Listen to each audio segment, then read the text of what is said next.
Okay, good morning, everybody. This week's guest is Richard Pinder from Nipsey Capital. But before we get to talk to him, I've got a bit of news to run through.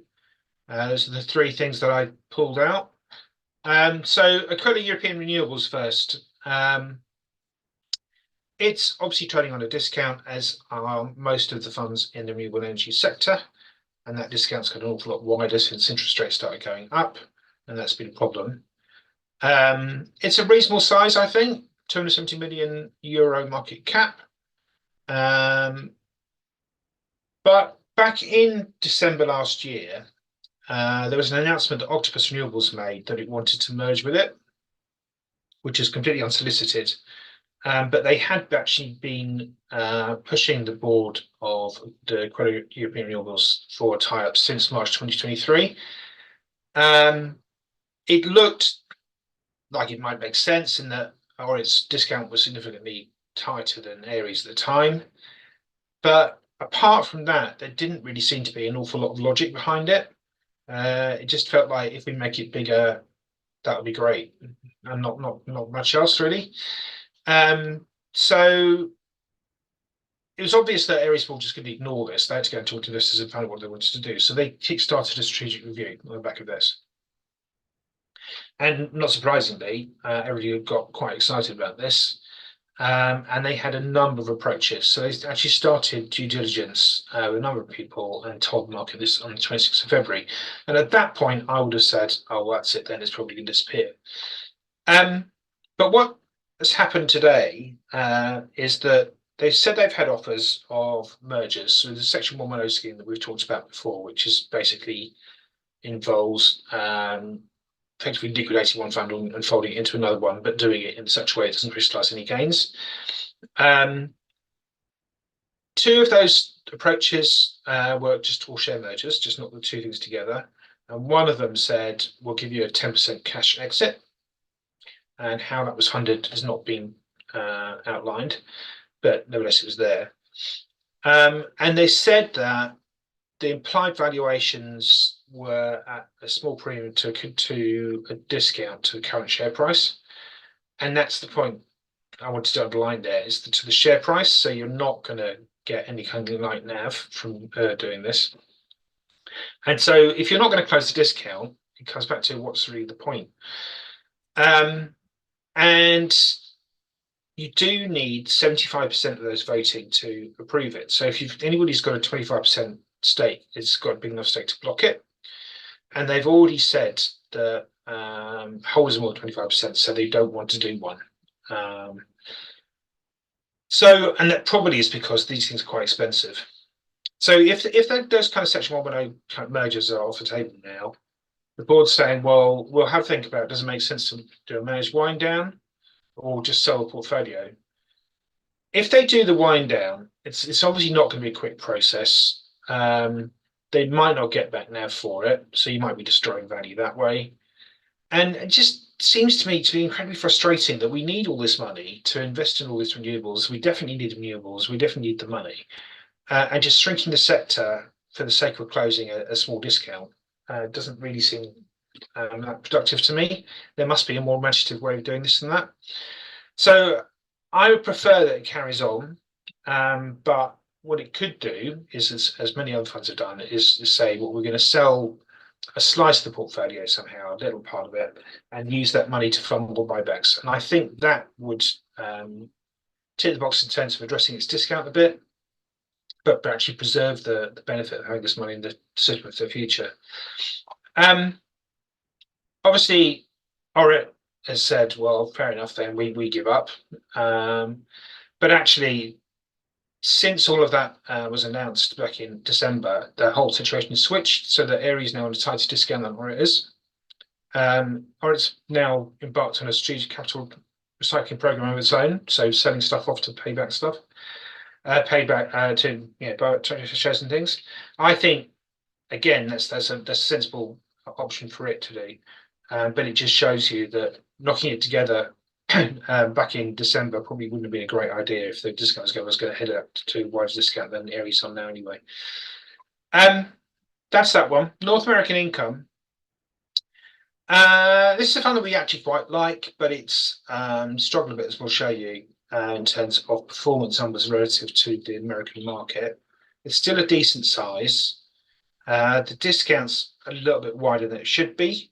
So anything wider than 10, I think, is a bit too wide for an equity fund. And then the surprise this week, it's actually off to James Henderson. So it's it's basically got the whole deal lined up. It's going to shift its alternative investment manager to James Henderson. The manager, Fran Rodano, has resigned from Aberdeen, and he'll then pitch up at Janus and run the portfolio. Once he gets there, there's a big depth of resource available to him. So massive analyst team, a lot of other fund managers listing US equities. And obviously, the other thing about James Henderson, and they stress this in the announcement, is that they've got a really good record of running income funds, and they don't have one in America. So this just made complete sense to me. They, as a sort of sweetener, are chucking in a cut to the management fee that I reckon saves you about 625 grand a year up front. And obviously, if they can expand the fund above the 500 million mark, which is about roughly where the assets are now, then that will kind of accelerate in terms of the benefit. And also making a contribution to the cost of moving the fund over, which won't be enormous relative to the cost of doing some kind of merger or something like that. They have made it contingent on getting through its continuation vote. I don't think that was going to be a problem, despite the numbers you see here.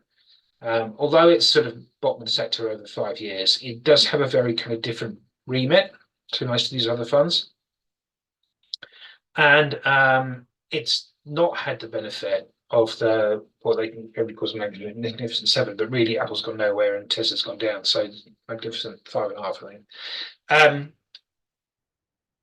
Because it's been looking for income, it hasn't had the benefit of those. It benchmarks itself against the Russell 1000 value index. It hasn't quite managed to match that either. The board is hoping, and I think I'd give Fran the benefit of the doubt, that if he goes to Janus, that will turn around, and with sort of a fairer window of the markets behind him. So yeah, I do think this is a good move, and it should definitely get through its continuation vote. And then the important thing is just then all about delivering the dividend growth, which has got a good track record of doing. Last one of these is the other big surprise of the week, which is the little minnow, Ashoka WhiteOak, only 34 million market cap, saying that it wants to bid for Asia Dragon. So there we go. 650 million market cap, was on a much wider discount until this announcement came out, and has now gone shooting up. So this was all announced on the Tuesday. This is a Section 110 scheme, so again we're going to need the 75% approval. They're giving a cash exit opportunity. It's an enormous one. It's bigger. I'm struggling to remember if there's been a bigger one than this, but basically they're saying up to half of the fund can get out at a 1% discount to the formula asset value, which is the NAV less the cost of doing the deal. So that's an enormous incentive for people to tick the box, because if they were getting frustrated with being an Asia Dragon, this looks like they can get out really quite close to the NAV. And unsurprisingly, I suppose, because there are quite a lot of discount players in there, they've already had supportive feedback from holders of 56% of the Dragon shares. They've been talking to Asia Dragon about doing this deal for a while, but the Asia Dragon board went quiet on them, so they decided to go public with it. This is not a bid, so they're not in any kind of formal offer process here that's triggered by this, but it's still a proposal.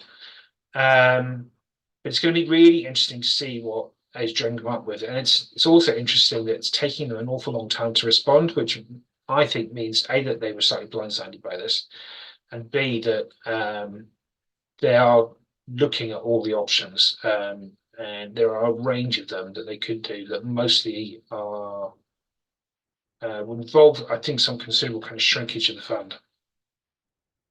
So obviously, the whole argument for the Ashoka WhiteOak structure which they used very successfully with the Indian fund, is that it's got a zero-based management fee, and instead they only get paid if they outperform the benchmark, and even then they get paid in shares. So people love that, which is great.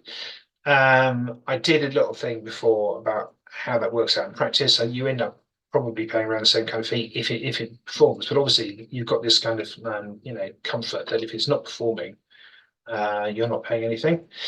They've also got an annual redemption opportunity, and that's again another big tick in the box if you're a discount player. So even if you don't get out on this massive 50% discount thing, you've got another opportunity down the line. And it has got quite a good track record and is quite well regarded. But having said all of that, the 1 year numbers are only kind of middle of the pack here. I think they are better than the benchmark. What they haven't got on their fact sheets, they just don't have any performance numbers at all, and they are stressing the point because the last fact sheet was the end of March. Then they didn't have a 1 year track record, and they're saying there's not a long enough period for people to judge them by, so we're not going to tell you what performance has been, which is one way of doing it. I think it's kind of reasonable. It is really early days on this now, and you look at some of these other ones here, and there is a kind of special thing going on. Golf's obviously been the big winner here, notwithstanding the bounce that June has had. If you've been in the Gulf markets and you performed as well as it has, that is the one you wanted to be in. And I was kind of hoping when we were thinking about who's going to do a deal in this sector, who might bid for somebody else, I was kind of hoping that Gulf might do one.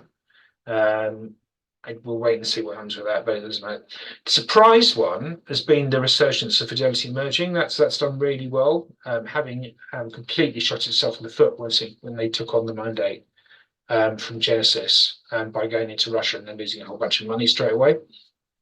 And the other one that is a strong contender relative to Ashoka is probably Mobius. It's got a kind of ESG type thing going on here.